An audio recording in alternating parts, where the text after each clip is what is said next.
YouTube, I've been without a PC for a good week now due to my normal gaming PC dying on me, and I built a brand new one. So we're going to do a little softball video here just to get myself back into the swing of things and make sure that I have my video editing software set up properly.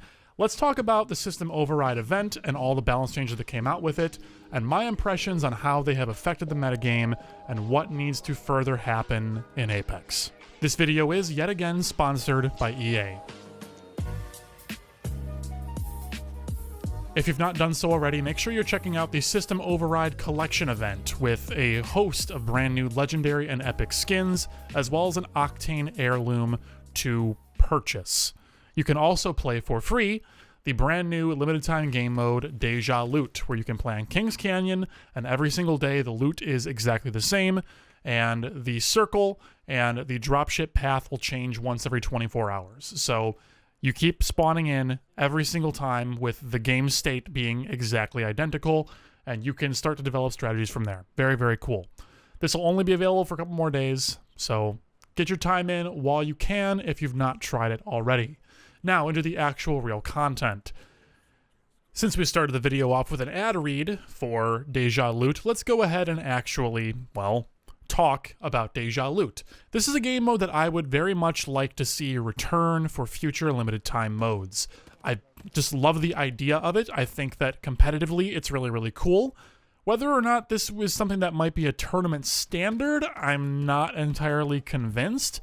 But as something that is an alternative to ranked that can potentially come back as a maybe, for example, if you guys remember Elite Queue, when you would have before Ranked came out, you would have the Elite Queue and you would go in and you would try to streak as many top 5 placements as possible in a row to level up your Elite Queue badge.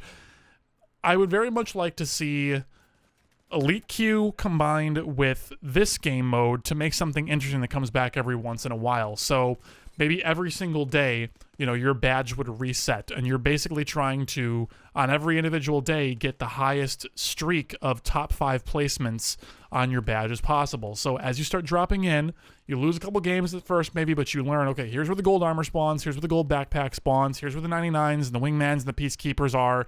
Let's make sure that we're dropping in such a way that we can get that loot while also making it to circle effectively and relatively safely, and, changing the way that you approach the game in that way. So instead of always dropping Skull Town or always dropping on Train or Beam or whatever the case may be for your group, you're now all of a sudden forced to drop in some different places and just simply play the game in a different way. So it's cool as a limited time mode. I would love to see some kind of support for it being a pseudo-competitive thing outside of ranked. I think that might be a great little niche for it to sit in.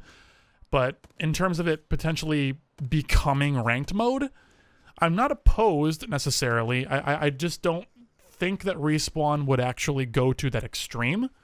But let me know in the comment section down below what you guys think. I would very much like it to see it. What was that jumble of words? Let's try again. I would very much like to see it as a limited time thing that returns. Could be really cool. Next up, let's talk about the Evo Shields. I am not sold on these necessarily, and I don't think the majority of the player base really is either. I don't think anyone supremely covets these. They're just like, oh, nice, I've happened to kill someone who had one, and they're 5 HP away from upgrading to purple, or they've already got purple, and they're 200 damage away from upgrading to red. Cool, And like, it usually just ends up being like, you kill some lemming, some random person with it, and then you take their armor, and then like that's the only way to make it valuable is you let someone else do the heavy lifting of those low armor tiers, and then you just reap the benefits of the purple or red as you get there. I feel like it's supposed to be this aspirational thing where you pick it up at the start of the game, and then you start taking fights and doing damage, and it starts paying dividends to you in the long term while you're at a small disadvantage in the short term. But in reality, as it plays out, it just ends up being a huge disadvantage at literally all stages of the game until you get it up to purple armor. Like, once it's at purple armor, it's at parity. And then sure, you can go up to red and be a little bit better off on health, but it just doesn't really seem worth the risk for that 25 HP. Now, I think the argument that I would make for this thing actually being any good is that it does give you a more consistent way to deal with opponents' gold armor. So by having something aspirational that you can more commonly and reliably get and then work your way up to red armor, all of a sudden you have something that is somewhat competitive with gold and can offer you a different kind of strategy for fighting these players, or just, just straight up more health that you can, WM1 and just blow them up with your R99. I mean, that's a thing too. So the red armor is nice. 25 HP is nothing to scoff at, especially if you're sticking it on a Gibraltar or Caustic. I mean, especially Gibraltar. It's just so much health when you combine that with Gun Shield. It's like 260 effective HP after you factor in Fortified, plus 75 from the Gun Shield. I think it's actually down to 50 now, so call it 310 HP, give or take. It's a lot of health on one legend, and actually probably a little bit more than that, because your overflow damage from killing the shield does not actually go through to Gibraltar himself. So you're gonna need to deal a little bit over 300 total damage to actually take him down from full red armor. So it's pretty good on him in particular, and similarly on Caustic as well. Kind of cool on Lifeline because she's got that baseline faster healing speed, so she can get a battery off a little bit faster and get that 125 HP spike. I mean, the red armor itself is good, don't get me wrong, but I just don't feel like it's really worth the risk in its current state. What I would love to see for red armor is, or well, I guess for Evo Shields in general is what I should say, is that if you're going to keep it at level 1 is 25 shields and level 2 is 50 shields, then make it so as you break the threshold for your armor, you don't get an empty armor slot. You get a filled up armor slot or pip or whatever you want to call it. So if you have white armor, let's say your white armor gets broken, so you're at 0 out of 25 capacity, and then at that 0 out of 25 you level it up to level 2, then you get that new bar as a filled bar, not an empty one. So you get that 25 shields immediately right then and there. And then same thing again, if you have that blue Evo shield and then mid-fight you level it up to purple, then you just get those 2 bars as filled. Or maybe you just get one of the 2 as filled. I don't know. But I think the Evo armor needs a little bit of just something. It needs just a little bit more oomph, because when you're in those early game fights like that, that 25 HP or 50 HP difference really, really starts to matter. And you may not have the healing items to actually get it up to parity. So once again, you're just going to keep throwing your Evo armor away for someone else's regular purple or regular blue, because this is going to be more consistently filled up. And, if you don't have the resources otherwise, then you just can't keep putting all your eggs in this one basket of the Evo shield. So I find it incredibly difficult to justify picking one up. I think if I land on one at the very start of the game, if I go out of my way in Dasia Loot to land on one and pick one up, then I'll give it a try. But past the first couple of minutes of a game, if I have not already leveled it up to level 2 with decent progress towards level 3, I am just throwing it out and taking a standard blue armor and moving on, because it is simply not worth the risk. I would much rather pick up somebody else's and just finish it off than actually do that initial legwork. So, again, if you have any comments, differing opinions, same opinions, whatever, let me know below. I'd love to hear it, because I have not seen very many people who are too fond of Evo armor. I think everyone loves the idea, but it's just not, I don't know, just not great right now. So, let me know what you think. As for Bloodhound, I think that this is mostly a buff for them. Basically, their range of their Q ability, their wall hacking scan, I think Eye of the Allfather is the name. It basically got tripled in distance, but the time to activate has become quite a bit longer, so it takes you twice as long to pull your arm out and then very precisely press the button on your arm with your second hand. It still forces you to lower your gun, still forces you to, remove yourself from the fight in order to use the ability. The scan duration lasts for 3 seconds, which I think is still too short. Basically, Bloodhound's Eye of the Allfather is better now, but I think it still has problems. I think it's still not good enough. I think the legend in general is still not good enough. but this is definitely a step in the right direction. I would very much like to see Bloodhound get an additional passive ability where whenever they down an opponent, kill an opponent, perhaps even as easy as doing damage, that will help to make their Eye of the Allfather come back faster, or their ultimate recharge faster, because the ultimate already has that buff where whenever you get a knock while you have that ult active, you get, 5 more seconds of the ult? So extending that to Bloodhound's entire kit, I think would be really, really cool. It would make Bloodhound more playable, more desirable in public games and casual, non-ranked lobbies, because then they become this this snowball-y skill legend where a really good player can get this chase going. They can get this mini game going of they're trying really hard to get their knocks, get their damage, whatever the case may be, to get their abilities to come back faster so they can be oppressive by using their Eye of the Allfather every 10 or 15 seconds instead of every 30, 35, whatever the cooldown is now. So that's a direction I think that they could massage Bloodhound into to make them a better legend, at least for public games. They may not ever be good for ranked, but they don't have to be. Just a little bit more of a gentle massage in that direction, I think, would be very good for the legend. Next up, we'll quickly talk about Gibraltar, with his gun shield health being reduced from 75 to 50. I've already kind of mentioned this already, but hey, 25 fewer health on his gun shield is good for the game in general. Gibraltar has, in general, been a little oppressive in ranked, especially with snipers or the G7 or whatever else, and head glitching and using the gun shield. It was just way, way, way too much. Oh, and while I'm on this topic, I just remembered another thing I wanted to mention back in the Evo Shields section is that dealing damage to a Gibraltar gun shield should absolutely 100% charge your Evo Shield. The fact that it does not do that is a huge negative point to the Evo Shields. I agree that maybe dealing damage to knockdown shields or downed opponents should not charge your Evo Shield, but I think the gun shield in particular should allow you to charge that Evo Shield up, because you're still dealing damage directly to a living opponent at that point, and it's just kind of semantics. I really think it should help make the Evo Shield a little bit more consistent and desirable, because with how many people are playing Gibraltar right now, it just means that you can only charge your Evo Shield off 2 of the 3 persons on any other team, or 2 of the 3 people, I should say. So that's another factor as well I didn't mention, but very important.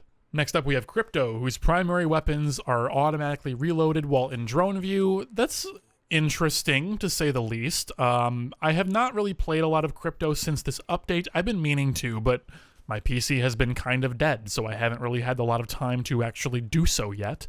And the few times when I have played, I've played with my friend Ethereal, who is pretty much a Crypto main at this point, so I haven't really had a lot of opportunity to play him.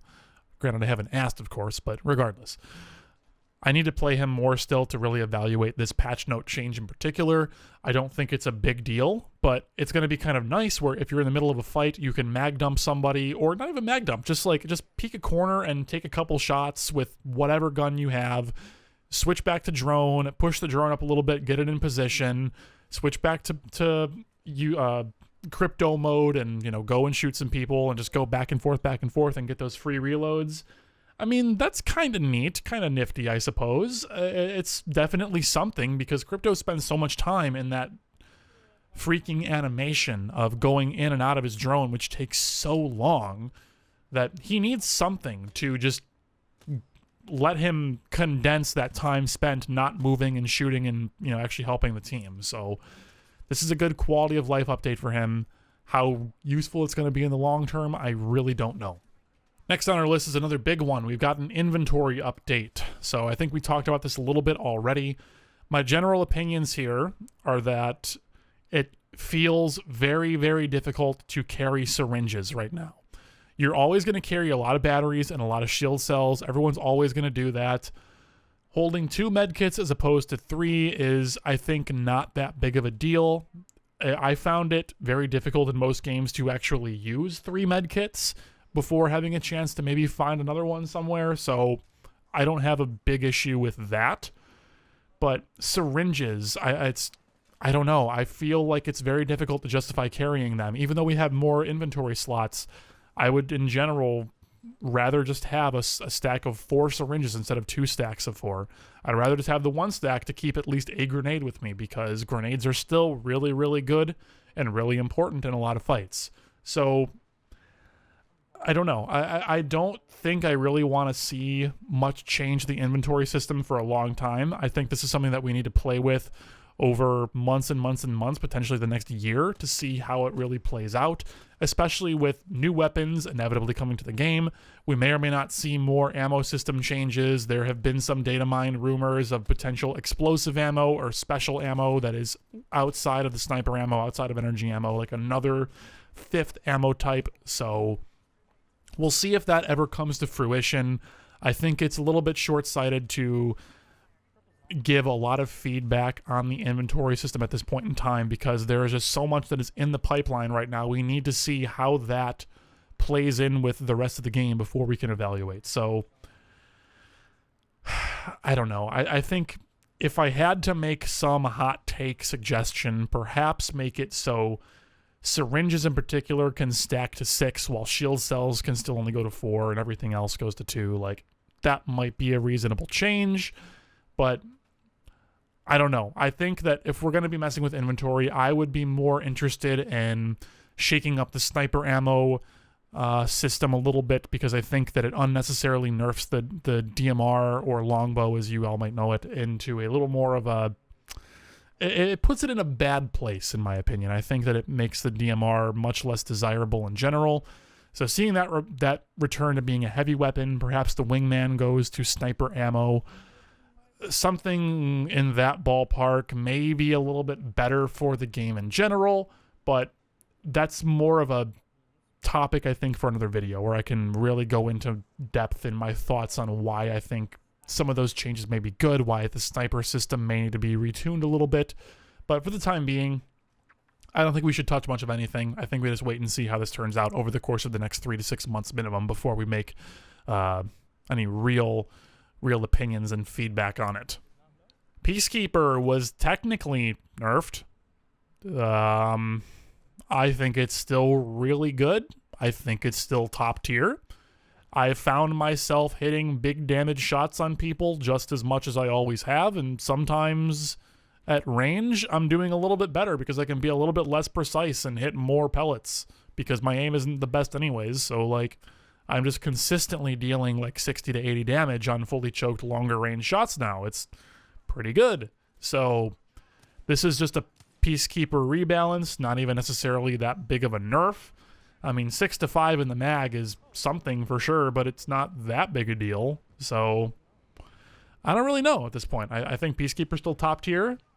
I think this is one of the most impossible weapons in Apex Legends to rebalance, because it's always going to be either really, really insanely, ridiculously good, or it's going to go in the dumpster. It's one of those guns that has potential to do so much damage in one trigger pull that it's hard to justify like any big balance changes on it, because it's just going to either be top tier because it can 2-tap you, or it's going to suck because it's a 3-tap and that's too slow. And that's like 3-tap if you're getting good shots. So there's not really a whole lot of leeway in there unless you start really playing with headshot values and damage resistance values on the heavy legends, and you're opening up a big can of worms there. And I don't know if Peacekeeper is really a balanceable weapon, quote unquote. It's going to be one of those ones that's always going to be pretty much on the top, I think. And with there being only 2 real shotguns in the game outside of the Mozambique, which is just a pretend one, I mean, I guess there has to be one of them that's pretty good, so might as well be the Peacekeeper instead of the Eva. I don't know. Finally, for weapon balance changes, we've got the Sentinel being buffed from 65 to 70 damage, and the rechamber time has been reduced by 1/10 of a second. So it's now 1.75 seconds to basically rechamber another round into the breach. I don't know. I don't know what the terminology for guns is. I don't like guns, but you can shoot it with 1/10 of a second less of a delay. So there you go. I don't think this is terribly important of a change. I mean, it's certainly nice. The Sentinel needed something, in my opinion. It needed a little bit of something. and this is that little bit of something, so that's cool. I think I'm more excited for the rechamber time buff as opposed to the damage buff, because the majority of the time I spend using the Sentinel is probably in endgame situations where I have an abundance of batteries, and I'm just going to shove batteries in this thing to try to get, body shots to rip armor, and then immediately switch to an R99 and shred someone down from 100 HP instead of 200. But at the same time, it's like, do I even need to dump a battery in? Because I could just hit a body shot for 70 now, and then, like, does that extra 30 health really matter at that point? Like, if I'm already able to style on someone enough to hit a body shot sniper, swap guns, and then spray with a 99, I should probably have enough time to just win against them at 130 HP instead of 100, right? Like, I don't know. I still think the Sentinel is, in most cases, really hard to justify. I think it's a gun that's just really fun, not really good. And I don't really recommend using it in ranked if you can avoid it. But this is certainly something. It's better, and I'm cool with that. A-okay. Good job. Finally, we'll just briefly mention the muzzle flash, which has been almost completely removed from the game. It is effectively nil at this point. There is still a minor little small bit, but it's not anywhere near as terrible and unbearable as it was just a few short weeks ago. Really, really good. I have seen some talk about the gold barrel being worse than the purple barrel. Whenever I test this myself in the firing range, I cannot seem to prove that. So I don't know where this is coming from. If anyone has evidence for me as to why the gold barrel is specifically worse than the purple barrel, and like can actually prove that to me, I would love to see it. But, and preferably screenshots, by the way. I don't really want to watch some guy's YouTube video. Just like, if you have like a couple screenshots on like Imager or something, Photo Bucket, whatever year it is, I don't know. I'd very much like to compare and see what the differences might be. But anyways, everyone, that'll pretty much cover the majority of these balance changes and updates that have happened to Apex Legends ever since the System Override event has launched. Big apologies that I haven't been as quick with uploading stuff as I would like to be, but again, computer died, I've been traveling, work has been crazy, just life is hard. This is a side thing. So I'm doing the best that I can with the time that I have. Hopefully this has been at least entertaining for you, if not informative, and I will see you again hopefully very soon. I am still working on a tier list. I'm hoping to get that out soon, TM. I'm almost done scripting it, and then I can start doing VO in a few days. Maybe over the weekend I can try to get this done, but I don't really know exactly when I'll have it completed. Tier lists are very big videos with a lot of voiceover, a lot of editing, a lot of clips required, a lot of just raw video footage. So there's going to be some guns in there that I'm just not super great at, and I'm not going to get great footage for, and I'm just going to try and bang my head against the wall and get what I can, so that way there's something related to the gun that I'm talking about for you all to watch. Hopefully we can do a good job with that. I've got a couple new assets coming my way to hopefully make it a little bit more of a fun viewing experience, although if you've already seen the last few tier lists, then you're familiar with the little on-screen elements I've had. It's pretty much just more of those. I think that pretty much covers everything, so thank you all for watching. I will see you again whenever I get the next one out, hopefully soon. Take care.